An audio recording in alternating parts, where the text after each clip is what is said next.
Hello and welcome. Awareness is a bitter pill to swallow.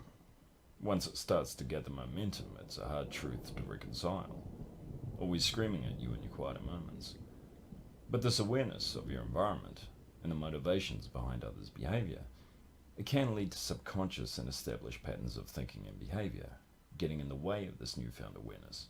And in turn, it creates a toxic mindset, a toxic environment and behaviors. So instead of facing reality, we deflect, we self-justify, or employ substitution, rather than accepting the truth staring us in the face. And it's easy to get stuck in the same cycle of behaviors and way of thinking, the same reality playing over and over. And no man is an island, and stumbling in the dark leads nowhere. Because a man wallowing in the throes of depression after having suffered a loss or a hurt or some indignity, or a man suffering in silence from a trauma, too often that man is on disconnect, cut off from others, isolated. But in order for that healing to take place, to allow himself the permission to heal and to take the journey to recovery, he needs to reconnect to others and, most importantly, with himself. It's a process of reintegration. And so many men I've known, they're in shutdown mode. You see the same with victims of sexual assault and violence. And it's a protective measure. They're operating at a functional level, but it's a state of deprivation, and everything becomes corrosive. Much of it is learned, and much is reinforced. And other men, they're just living a desperate existence. Their behaviors, an entire person just reeking of desperation, and a sad need for validation from women and from other men. You see it, peacocking, acting out any way they can rather than looking inwards. And the truth, it's always at the door, but most men will go to the most extreme lengths to resist it. But the gateway to healing for men is to experience fully those emotions they keep so well hidden and bottled up. The ones they're too afraid to confront. Painful truths, home truths. Because it's through acknowledging the worst, darkest, ugliest parts of ourselves, all those dark thoughts, those fantasies, those truths, and by engaging with them fully, by pushing them to the fore, by stoking those fires, that men find peace and acceptance. It's a power of choice. Do I, as a man, let my experiences define me, or destroy me, or empower me? And it's finding strength from weakness. It's finding the courage to look into the abyss. Identification, immersion, awareness. You're finding meaning, identifying your values and your needs, so you can communicate more fully by asking for what you need, because you've identified it. You define what's important and what's not. And you understand the value of your time, the value of your space, your body, your thoughts, your experiences. You see and acknowledge the value of your life and others' lives. And from this stems a very deep, pervading sense of gratitude. You find purpose. You see value in the pursuit of this purpose, of these goals, because you find appreciation and value in your commitment to them. And what it does, it moves you out of a comfort zone. So you seek out others who can assist you in your journey, who you can share your experiences with. In turn, you benefit from their experiences and from their fresh perspectives. It's a new commitment to yourself, to your journey, and to your personal growth. At the same time, it's stepping outside of yourself. It's reprogramming that inner voice. And the body hears what the mind says. But we can foster a deeper connection and awareness to our body and to our thoughts. And breath work, physical exercise, diet. There's some of the many bridges we can use to create a space for healing. But when a male suffers abuse, it can become a jail cell. That trauma and that resultant stress, it becomes fixed, becomes locked inside the body. And it can cause mental and social and emotional and physical dysfunction down the track. A young boy in a violent or abusive household, his attachment patterns, they become avoidant, they're disorganized, and there's no trust. There's no emotional closeness with the parent or the caregiver. So everything gets affected down the line. How he interacts, how he regulates emotion, his health, his reactions, his thoughts, his perspectives, so on.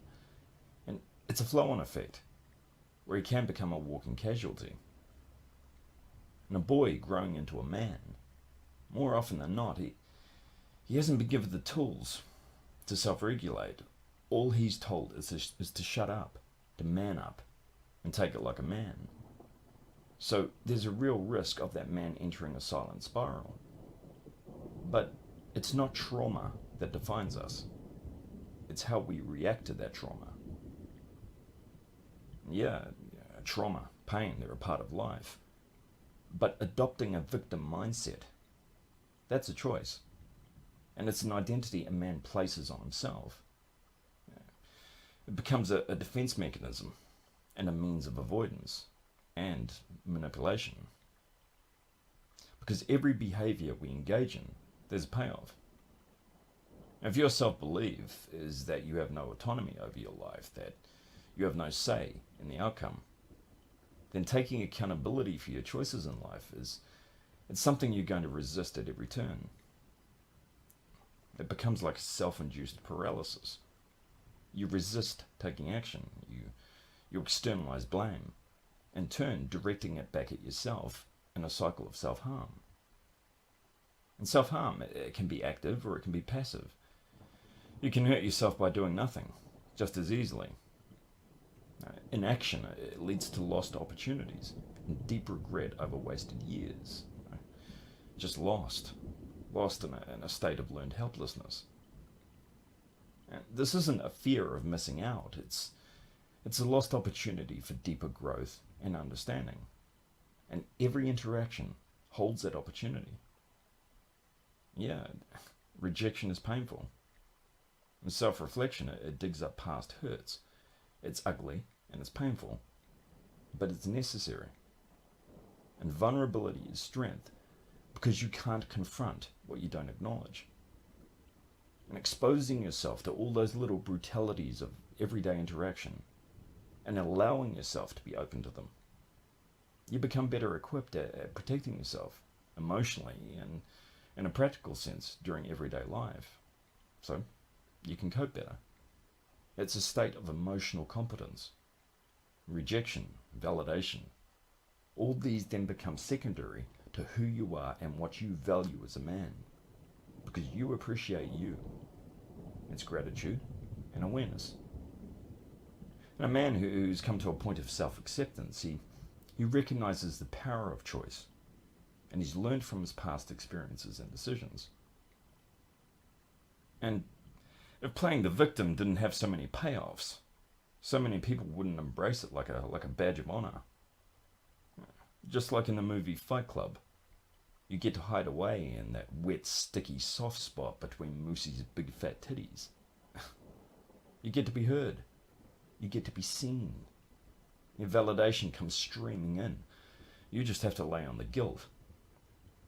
And you can criticize, but others refrain from criticizing you, either because that's the social narrative, or they're just afraid of the aggressive backlash you or others will lay on them. And engaging in this, you get to experience a sense of power. As long as you're seen and heard, you have value. And all this is manipulation. So you can deflect and avoid introspection. And literally, it's tying up and mainlining a needle of negativity and shame and fear and self-hatred into your arm and contaminating your mind, your body, and your spirit. It's a chemical high that hides us from reality. So you maintain a passive state. Instead of asking the hard questions, you get to project blame onto others for even the smallest things. And instead of learning from experiences, learning to avoid or better handle situations, you feed a negative pattern of thinking and behavior that does nothing but isolate you and cloud your awareness. Yeah, it can be seductive. You can feel like you're a part of something that you and your group are right and everyone else is wrong. So it becomes like an insulated echo chamber, reinforcing a collective victim mentality. But if pain doesn't lead to awareness, you've wasted your suffering. So you need to let go of the payoffs. Having a victim mentality affords you, because they never help, they only hurt. Forging a new path and way of thinking, it's a long-term investment. And it's grueling, it's very uncomfortable. Taking your first few steps, it's like the ground has been cut out from under you, and there's no safety net. And you're naked, you're vulnerable to the elements.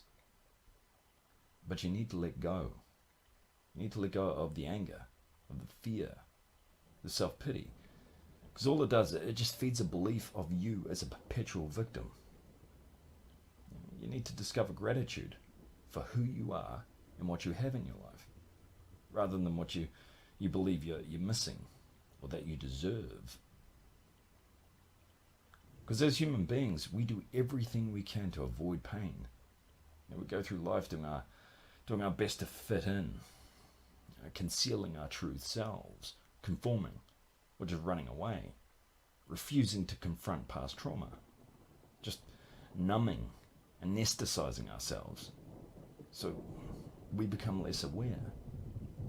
We just keep aping those around us in order to fit in.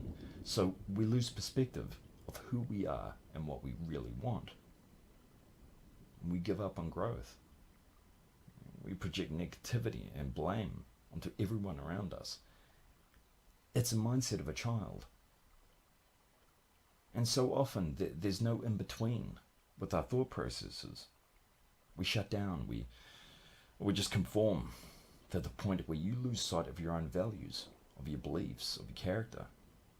Or we just shut everyone out, reinforcing the belief that we don't need anyone. And we cut ourselves off from the world. We stop learning. We stop challenging ourselves. And this is dangerous, because your judgment, it falters, and you stop experiencing life. You lose touch with the real you. And as a result, everything starts to eventually break down. Your health, relationships. Because you've done such a good job of running away or sheltering yourself from all these stresses and emotions. But by interacting with people, it brings to the surface a lot of repressed feelings and unresolved issues. It's like a form of exposure therapy. You re-experience these feelings and these issues fully in order to gain a better understanding of who you are and what you need. And it's a protective measure. You identify what values are important to you and what you refuse to compromise on and what you want to devote yourself and your time to. And then all that other shit becomes secondary, because you can deal with all the pressures of life in a more complete way. And you don't need all the answers. You just need to find purpose in this moment, along with acceptance, because you are worth it. You begin to see that taking ownership and responsibility for who you really are, for your choices, and for your journey, it's worth it. By practicing self-love and empathy towards yourself, that empathy, that compassion, then has a beautiful habit of extending towards everyone and everything else around you. And you then believe in your core that every life has value. And the world isn't so black and white now, so there's room for understanding, and there's acceptance for where people are coming from. And it's not you against them anymore. All there is just the human condition. As flawed and frustrating and beautiful as it is.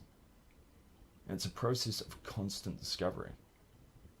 And it's banging your head into a wall where you're fighting acceptance every step of the way, and that's natural. Because we seem to view acceptance as just throwing in the towel or somehow ceding our power to someone or someone else. When really it's just being proactive in aligning our values. Accepting our flaws, accepting all our imperfections, our limitations, and being okay with that. and still moving towards clearly defined personal goals, it's the best state to be in. Now, being present, but at peace with the fact that you can't change the world, but you can be the change you want to be, in line with who you are and what you value. Give yourself permission to breathe, and take that huge weight of expectation that society places on men off your shoulders, because it's not your cross to bear. Those expectations are unrealistic and they're dehumanizing. You're not a robot. You have value as a human being, and until they realize that, you owe them nothing. But you do owe yourself. And so many men, they can't turn off that negative inner voice that's been drilled into them. And they carry that internal critic with them everywhere. They feel compelled to live up to all these imposed expectations. But accept yourself now, unconditionally. So question what aspects of yourself you're not happy with. The aspects that you can't accept. Because we all have flaws, we all have limitations, but the more accepting you are of those, the more you will allow back into your life. You feel deserving as opposed to entitled, accepting as opposed to defensive. Because living in a bubble, it only makes reality hit that much harder.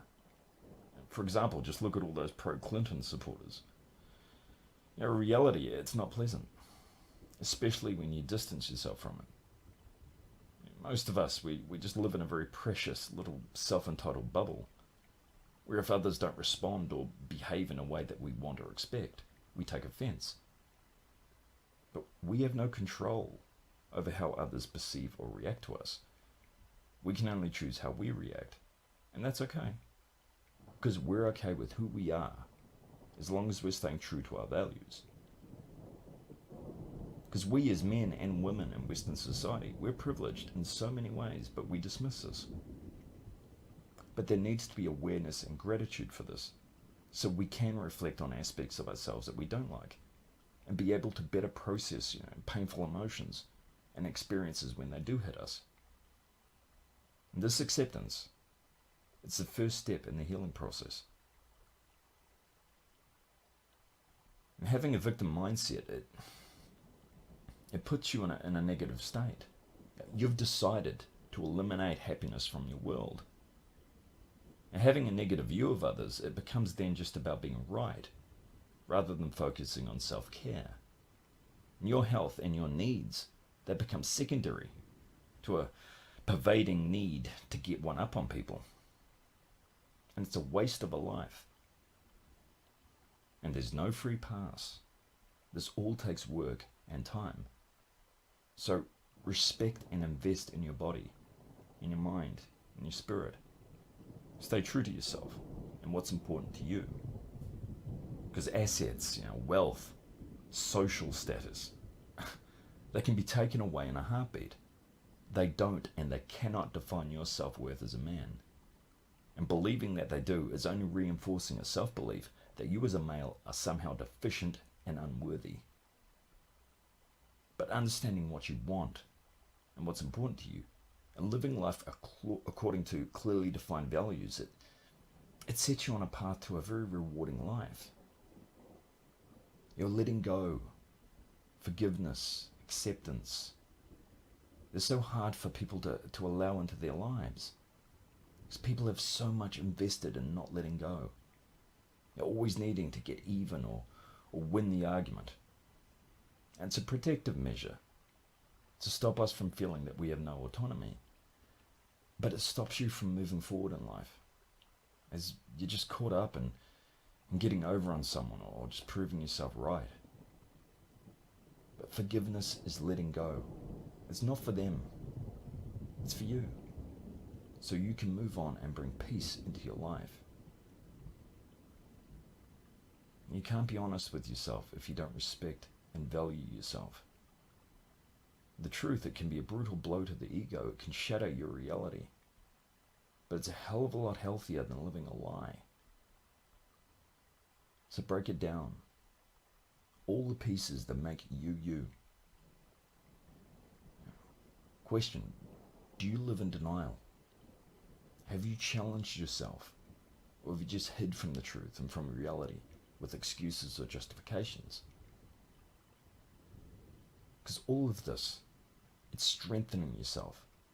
It's strengthening your spirit and your mind. So when the pain and the stress does hit home, you can process it, as opposed to letting it get on top of you. And a man that runs or hides from his pain, from his truth, he's just cultivating hurt.